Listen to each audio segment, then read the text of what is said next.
students. Last three classes we have discussed about Rutherford. Further, first we have discussed J.J. Thomson, then Rutherford atomic model, then Niels Bohr postulates, right?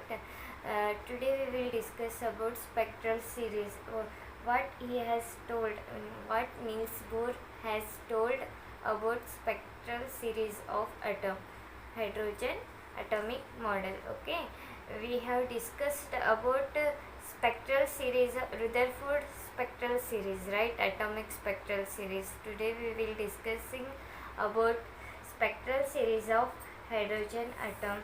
So what is it? A spectral series of hydrogen atom क्या है? देखिए यहाँ पर spectral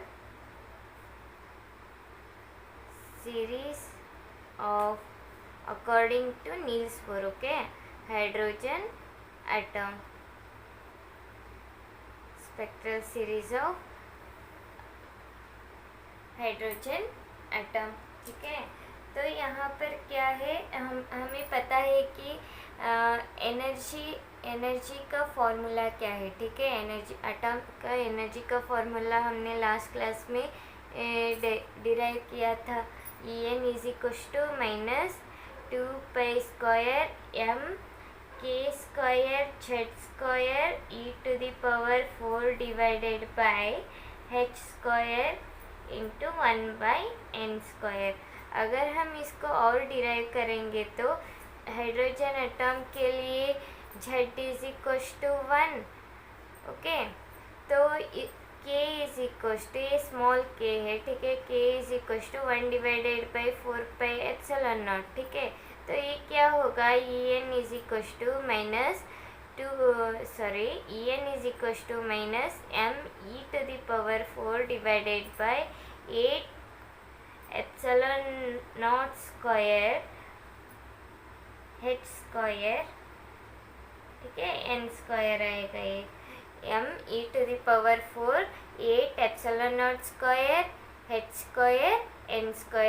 k की जगह पे हमें क्या पुट करना है, 1 divided by 4πε0.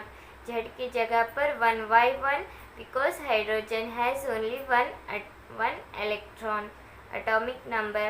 Okay, so then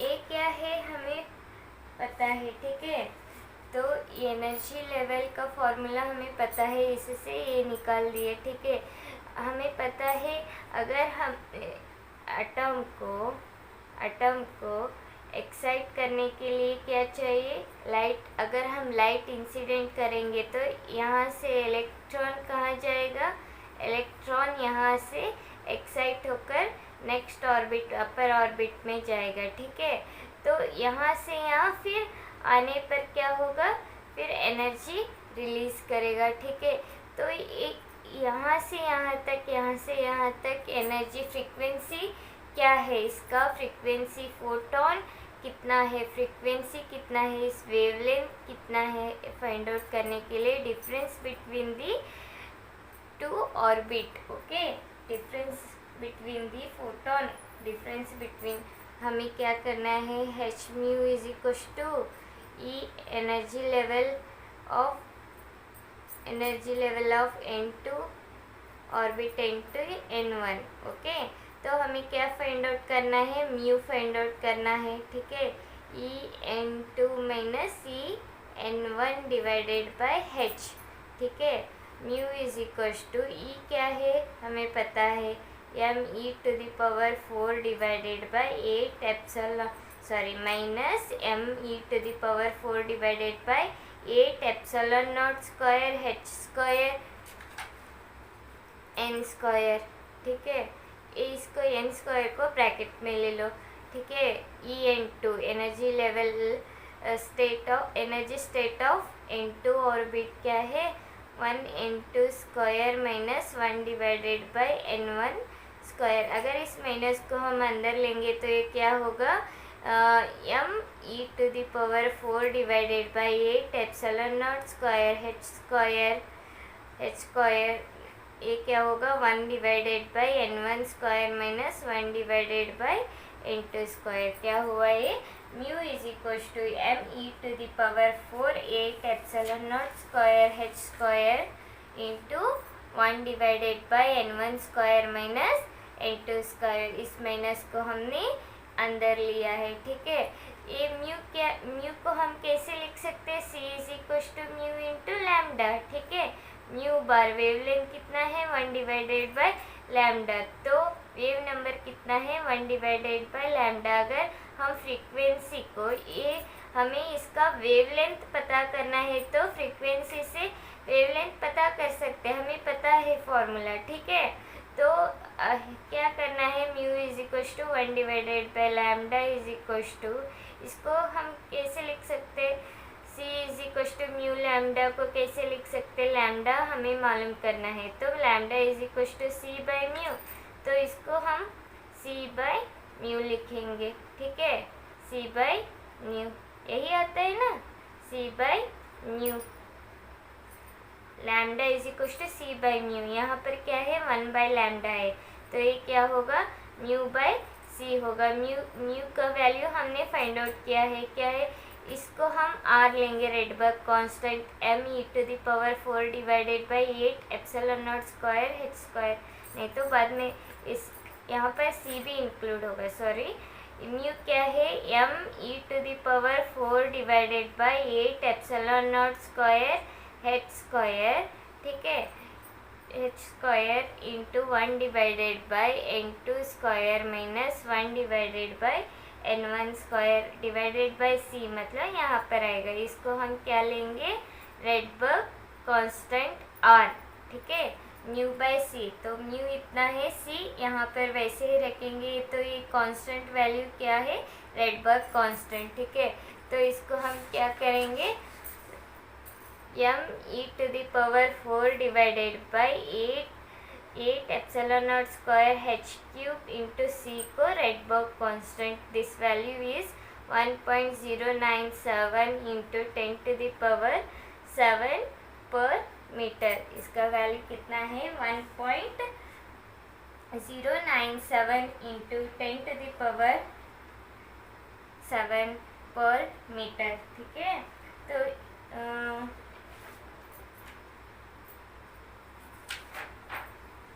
इसके बाद इतना वैल्यू हमें पता चलता है, ठीक है। तो हमें क्या फाइंड आउट करना है यहाँ पर, जब हम लाइट को इंसिडेंट करेंगे, ठीक है, न्यूक्लियस में लाइट को इंसिडेंट करेंगे तो इसका हमें स्पेक्ट्रम आएगा, ठीक है।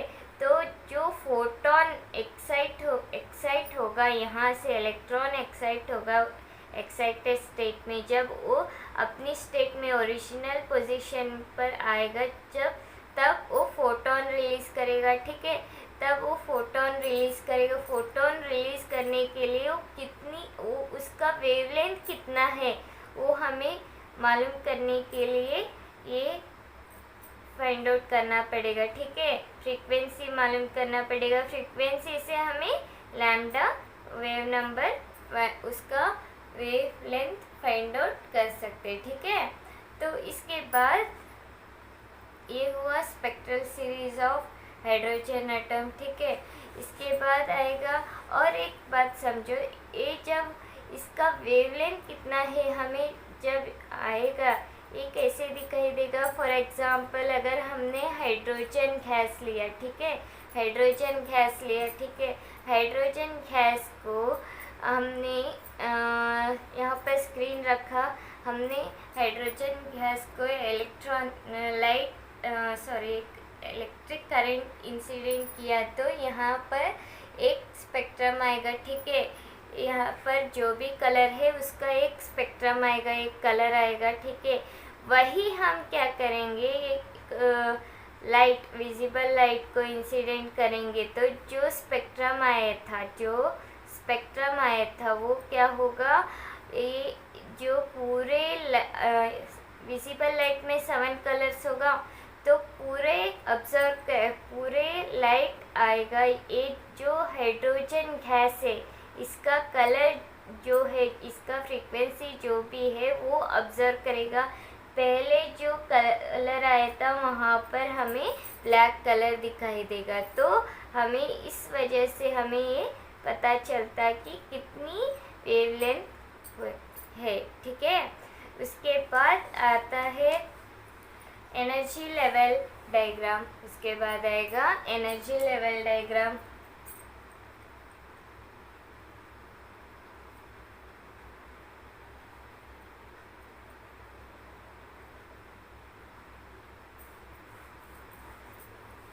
ठीक है, energy level diagram of hydrogen atom. यहाँ पर क्या होगा हमें पता है, एनर्जी का फॉर्मूला क्या है, E is equal to -2π² m k square e⁴ divided by n² h² electron volt.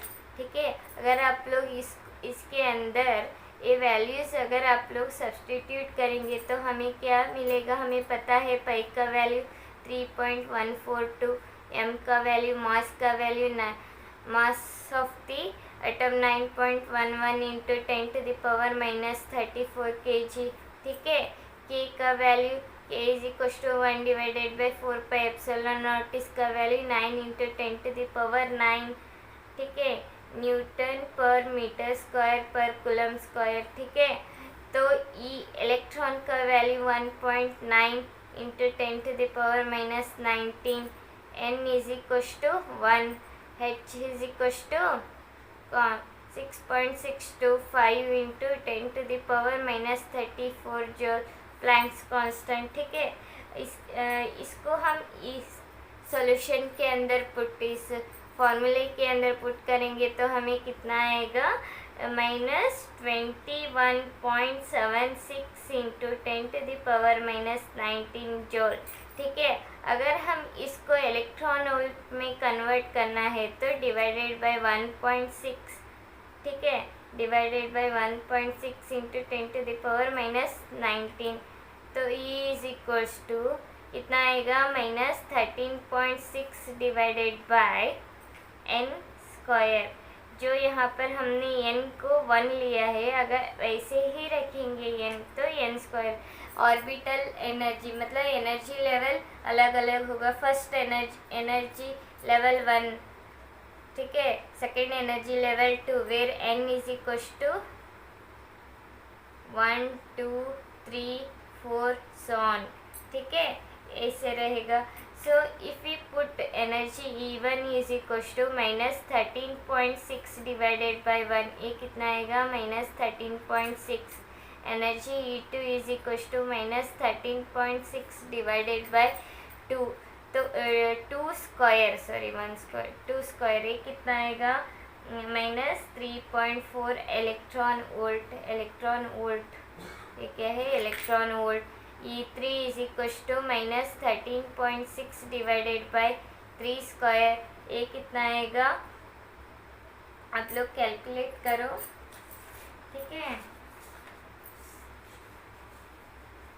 -1.51, ये कितना आएगा, -1.51 electron volt. E4 is equal to -13.6 divided by 4² is equal to -0.85 electron volt जोन। ठीक है, ऐसे आएगा। लास्टली हमें यहाँ पर देखो,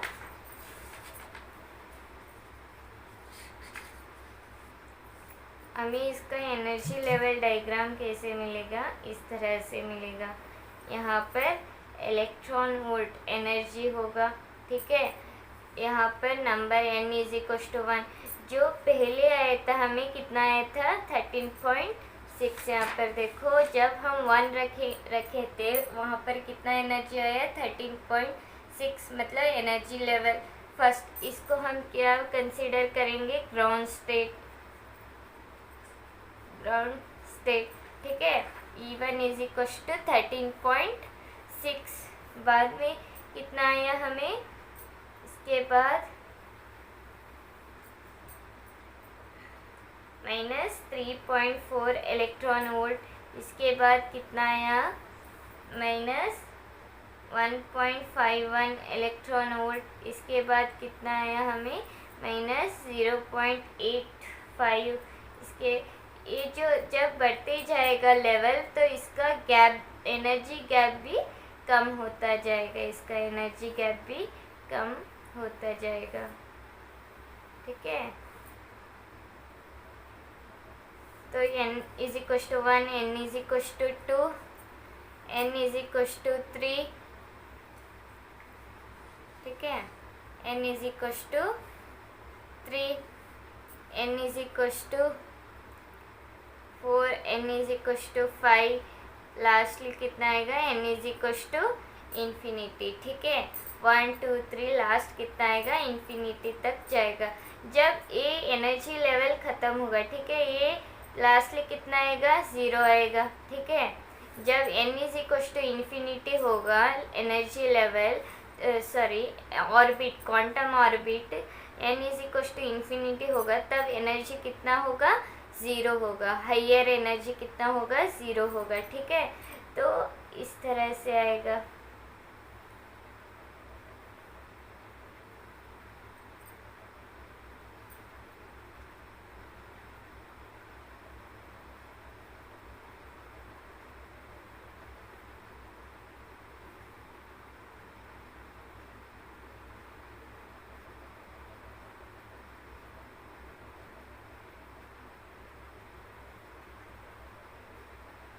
ये क्या होगा, इस तरह से होगा, राइट। तो इसके बाद आएगा इस तरह से, इसके बाद आएगा इस तरह से। ठीक है, तो पहला वाला लाइमन है, लाइमन सीरीज। ठीक है, next बामर series, next Brackett series, next passion series, next P fund series. ठीक है, जब लाइमन सीरीज इस मैं बताई थी, जो स्पेक्ट्रम एनर्जी उसका अगर फ्रीक्वेंसी है, एनर्जी है तो क्या वो हमें नेकेड ऐसे विजिबल होगा, नहीं होगा, क्योंकि उसका एनर्जी बहुत ज़्यादा होगा। यहाँ पर देखिए, यहाँ पर लाइमन सीरीज़ में यहाँ पर एनर्जी गैप बहुत ज़्यादा है, बहुत ज़्यादा मीन्स बहुत ज़्यादा है। इस वजह से यहाँ पर एनर्जी बहुत ज़्यादा है, इसी वजह से इसका फ्रीक्वेंसी भी ज़्यादा निकलेगा। ठीक है, और इसका फ्रीक्वेंसी भी ज़्यादा निकलेगा, इस वजह से हमें यहाँ पर पता चलेगा ये यहाँ पर अल्ट्रावायलेट यूवी लाइट यूज़ किए हैं ताकि एक्साइट होने के लिए। ठीक है, तो इस वजह से इसका एनर्जी बहुत ज़्यादा आएगा, इसका फ्रीक्वेंसी बहुत ज़्यादा आएगा, इसलिए हमें ये नेकेड ऐसे विजिबल नहीं होगा। तो इस वजह से ये नेकेड ऐसे विजिबल नहीं होगा। लेकिन बामर सीरीज़ में यहाँ पर एनर्जी गैप मीडियम है, बहुत कम नहीं है, बहुत ज़्यादा भी नहीं है, इस वजह से यहाँ पर फ्रीक्वेंसी कम आएगा, मतलब बहुत कम नहीं, जितना गैप है उतना आएगा। ठीक है, तो यहाँ पर विजिबल लाइट यूज़ किया है ताकि एक्साइट होने के लिए, इलेक्ट्रॉन एक्साइट होने के लिए। तो ये जो स्पेक्ट्रम आएगा, ये जो फ्रीक्वेंसी का वेवलेंथ आएगा, ये कलर जो आएगा वो हमें विजिबल होगा। ठीक है, ये जो कलर आएगा, ये फोटोन का कलर जो आएगा, स्पेक्ट्रम आएगा, ये हमें विजिबल होगा। लेकिन यहाँ पर bracket, passion and P fund, इसका एनर्जी गैप बहुत ज़्यादा कम है। यहाँ पर इंफ्रारेड लाइट यूज़ किया है, ये बहुत ज़्यादा कम होने की वजह से ये इनविजिबल होगा। ठीक है, ये इनविजिबल होगा। ठीक है, तो हमें कौन सी दिखाई देगी, बामर सीरीज़। पहले फर्स्ट एक्सपेरिमेंट किसने किया था, बामर ने ही किया था। तो बामर सीरीज़ का एनर्जी गैप तो मीडियम है, इस वजह से इसका फ्रीक्वेंसी मीडियम रहेगा, विबकी और हमें दिखाई देगा। ठीक है, तो ये लाइंस कैसे आएगा, देखिए यहाँ से यहाँ तक हमें कितनी एनर्जी देना पड़ेगा ताकि ये इलेक्ट्रॉन यहाँ से यहाँ आ सके।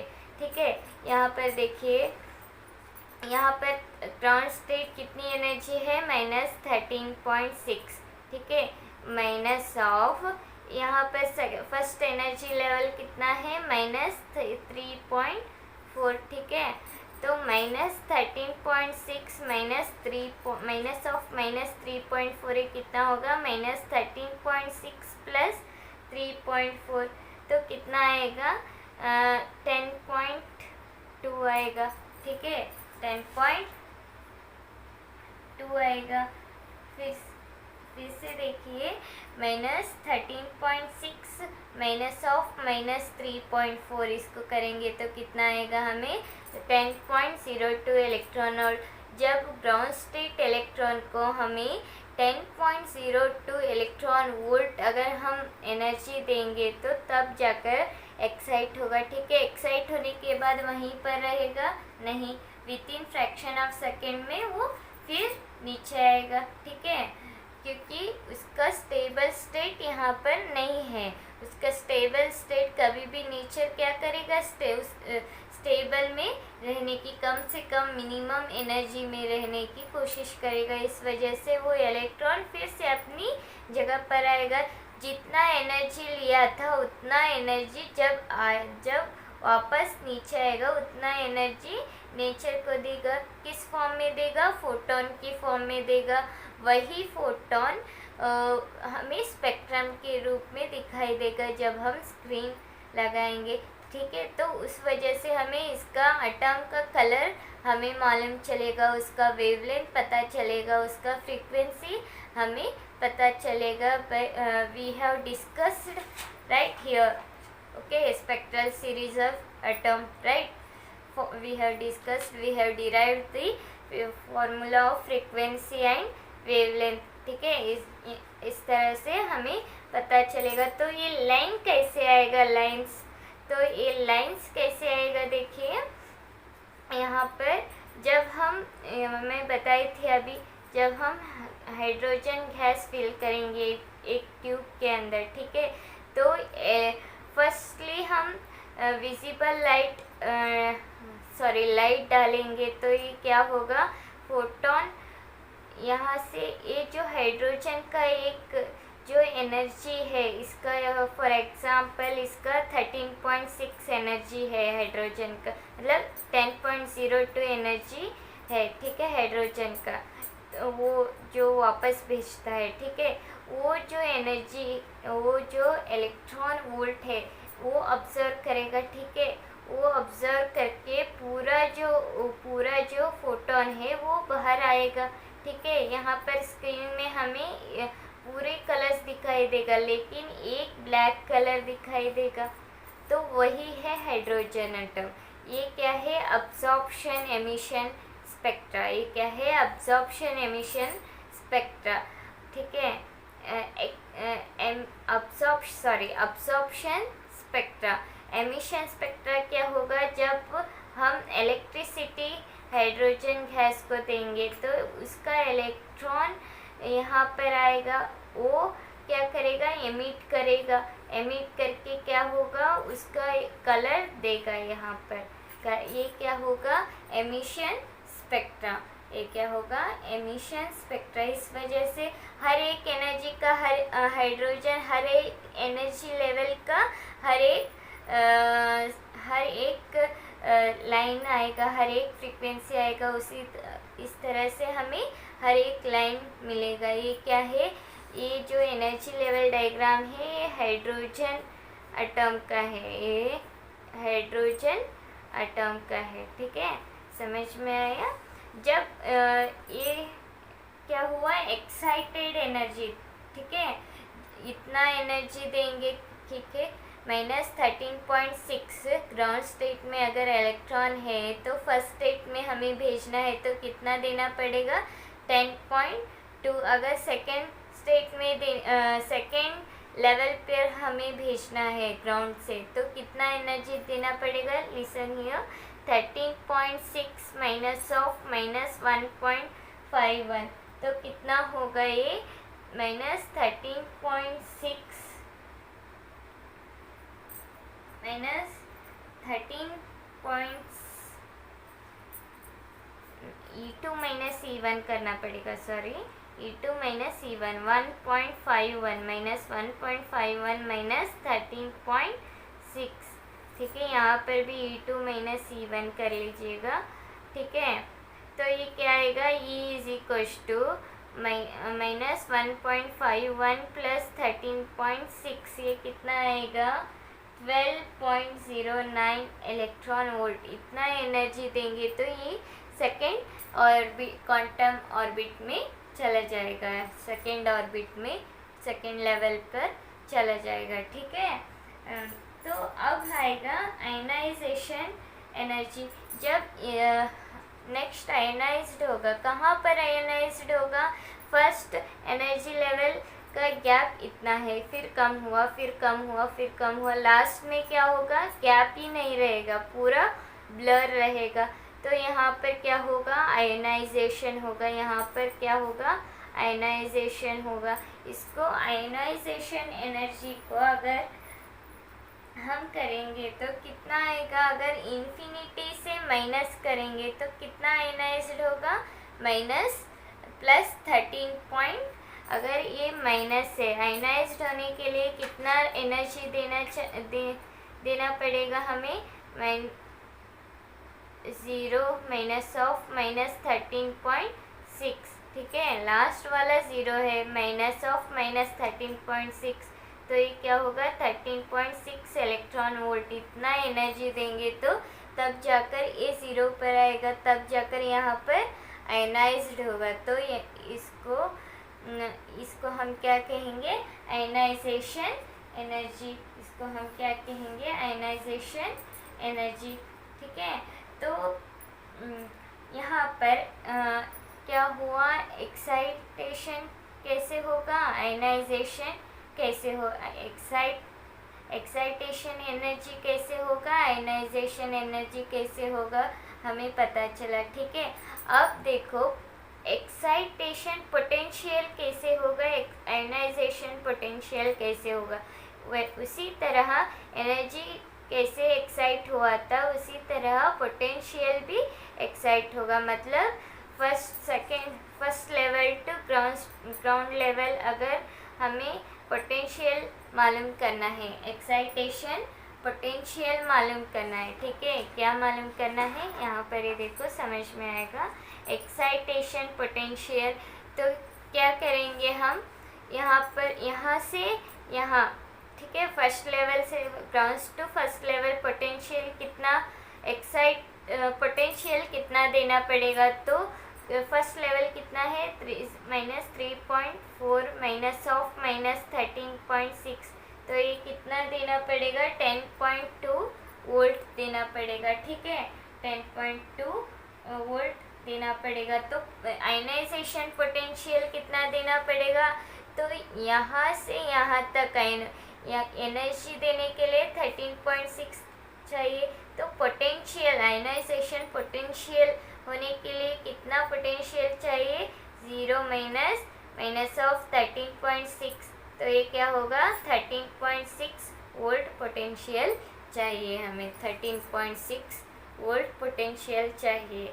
I hope you all got these things. If you have any doubt, you can ask me anytime, okay, in group or otherwise you can ask me by doing private message, okay. If you have any doubt means, okay, don't hesitate to ask if it is silly questions also, okay. I'll take tomorrow numericals problem. You please go through all these things first to last, okay. What about I have told last class atom part 3 and today's class, regarding these two topic only I'll take problems tomorrow, okay.